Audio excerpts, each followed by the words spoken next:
જય શ્રી કૃષ્ણ. આજે હું તમારા માટે એક નવી વસ્તુ લાવી છું, યોગ. ચંદ્રથી બનતા કેટલાક યોગ હોય છે, જેમાંથી એક યોગનું નામ છે સુનફા યોગ. આ વિશે કદાચ તમે સાંભળ્યું બી હશે, પણ એના પરિણામ વિશે બી તમને ખબર હોવી જોઈએ ને. તો આ કેવી રીતે બને છે તે તમને હું શાંતિથી સમજાવું છું, તો તમે એન્ડ સુધી મારો વિડીયો સાંભળજો. જન્મકુંડલીમાં ચંદ્રથી બીજે સ્થાનને જે પણ કોઈ ગ્રહ હોય, જેમ કે સૂર્ય, રાહુ, કેતુ કે મંગળ, બુધ, ગુરુ, શુક્ર, શનિ, એ અલગ અલગ ગ્રહ 5 જુદા જુદા ગ્રહોને લીધે 5 જુદી જુદી જાતનો સુનફા યોગ બને છે. મેન મંગળ, બુધ, ગુરુ, શુક્ર અને શનિ, આ 5 ગ્રહ મહત્ત્વના વધારે છે. તેથી આપણને મળતા સુનફા યોગમાં અલગ વિશે ફળ મળે છે, જે તમને હું આજે કહીશ. સુનફા યોગમાં જન્મેલા વ્યક્તિ કેવા હોય છે? ધનવાન, ગુણવાન, સદગુણી, અને એમની પ્રયત્નથી એમને બહુ જ સફળતા મળે છે. તે બહુ જ્ઞાની પણ હોય છે, અને તેમને અલગ અલગ વિષયનું નોલેજ પણ બહુ હોય છે. આ જાતક બુદ્ધિશાળી હોય છે, ધાર્મિક હોય છે, લોકપ્રિયતા હોય છે. તેમને એક સારો હોદ્દો, પ્રધાનપદ પણ મળે છે. આ વ્યક્તિ રાજાની જેવું સમાન જીવનારા હોય છે. પોતાની મહેનતથી ધન મિલકત ભેગી કરનારા હોય છે. ધન તેમજ દાપણ પણ આ લોકોનું બહુ સારું હોય છે, અને મહેનત કરીને જ ધન પ્રાપ્તિ કરે છે, અને તેમને માન સન્માન પણ મળે છે. અને હા, પણ એક વસ્તુનું બહુ યાદ રાખજો કે સુનફા યોગમાં જે 5 ગ્રહ મેં કીધા, મંગળ, બુધ, ગુરુ, શુક્ર અને શનિ, જો એ અસ્ત અવસ્થામાં હોય કે નીચ ગ્રહના હોય તો તેનું ફળ વિરુદ્ધ પણ મળે છે. તેથી તમારે જોવાનું કે તમારી કુંડલીમાં એ ગ્રહ કેવો પડ્યો છે.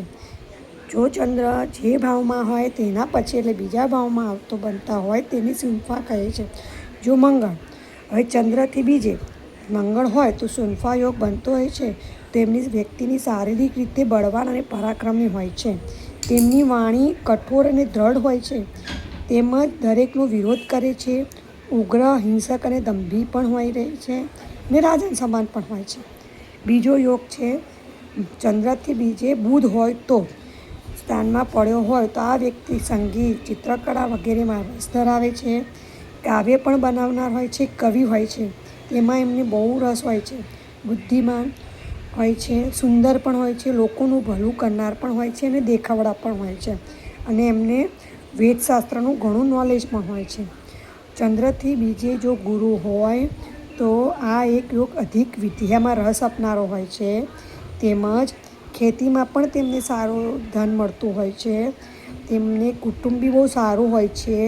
રાજાનો પ્રિય તેમજ કુટુંબ, ધન અને સંપત્તિવાળો બને છે. ચંદ્રથી બીજે શુક્ર હોય તો તેમની પત્ની સુંદર મળે છે, એમનું પતિ બી સુંદર મળે છે. એમને પોતાનું ઘર હોય છે, પોતાનું ઘર સુંદર અને બહુ સરસ રાખતા હોય છે. તેમને વાહન સુખ પણ બહુ સારું મળે છે.